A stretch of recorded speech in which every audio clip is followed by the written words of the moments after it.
हाय दोस्तों, कैसे हैं आप सभी। मैं डॉक्टर अनव्यास फिर से अपने यूट्यूब चैनल पर आप सभी का स्वागत कर रहा हूं और आशा कर रहा हूं सभी ठीक है, मस्त एंजॉय कर रहे हैं। मैं आ चुका हूं 6 मोस्ट इंपॉर्टेंट क्वेश्चन के ऊपर। जी हां, अंतिम प्रहार की सीरीज चल रही है, एक्सपोर्ट इंपोर्ट डॉक्यूमेंटेशन का पेपर चल रहा है।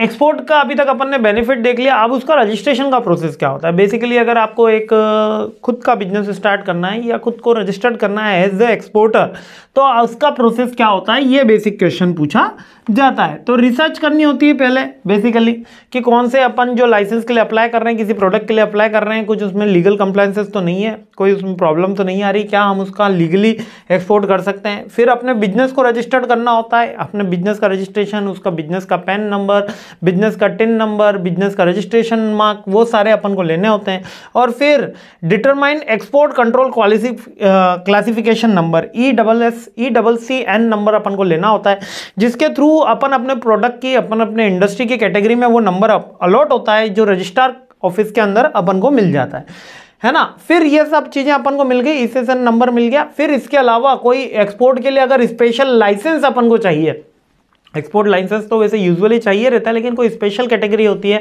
लाइक मेडिकल, आर्टिलरी, इसके लिए भी अपन को स्पेशल एक्सपोर्ट का लाइसेंस की रिक्वायरमेंट होती है, तो उसके लिए भी अपन को अप्लाई करना होता है।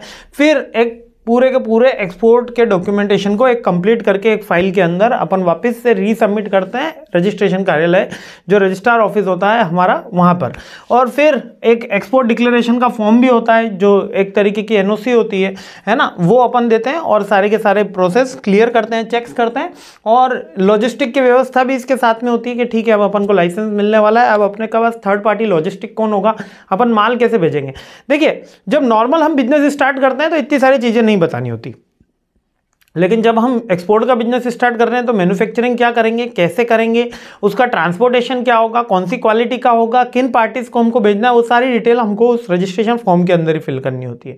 और फिर अपन अपने शिपमेंट को ट्रैक और मॉनिटर करते हैं आफ्टर द सेल्स। और आफ्टर सेल्स होने के बाद जैसे कि लेटर ऑफ क्रेडिट को इशू कर देना है ना, उसके ओपन जो अकाउंट है उसको अनफ्रीज कर देना, ये जो पोस्ट शिपमेंट डॉक्यूमेंटेशन है, इंश्योरेंस वगैरह, वो भी अपन शो करते हैं।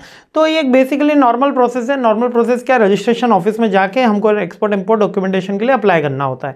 ठीक है, इसके अंदर अप्लाई करने के लिए अपन को जो उसके लाइसेंस हैं वो देखना होता है, ECCN नंबर लेना होता है, GST नंबर भी लेना होता है ना, पैन नंबर। अब GST नंबर वैसे कंपलसरी तो नहीं है, लेकिन ले लेते हैं तो आगे कोई गवर्नमेंट की सब्सिडी मिलती है तो उसमें बेनिफिट हो जाता है। इसके अलावा हमको हमारे बिजनेस का रजिस्ट्रेशन, बिजनेस का पैन नंबर वो चाहिए होता है, एक करंट अकाउंट चाहिए होता है ना, एक ओपन अकाउंट भी अगर हो तो बढ़िया है, लेटर ऑफ क्रेडिट भी चाहिए होता है, और एक एक्सपोर्ट का लाइसेंस इन स्पेशल कैटेगरीज में अपन को चाहिए होता है। ये सारे के सारे प्रोसेस है, ये सारे के सारे प्रोसेस अपन भी कर सकते हैं और अपना फॉरवर्डिंग एजेंट भी कर सकता है। ठीक है, तो यानी कि रोल्स ऑफ फॉरवर्डिंग एजेंट भी यही है। चलिए आगे बढ़ेंगे और थोड़ा अच्छे से समझेंगे। ये क्वेश्चन बहुत ईजी है, थोड़ा थ्योरेटिकल बेस पे है, इसलिए आपको थोड़ा इसको समझ के भी पड़ेगा और लिख लिख के याद भी करना पड़ेगा। ठीक है, तो चलिए आगे बढ़ते हैं, सीरीज आगे बढ़ाते हैं। जय हिंद।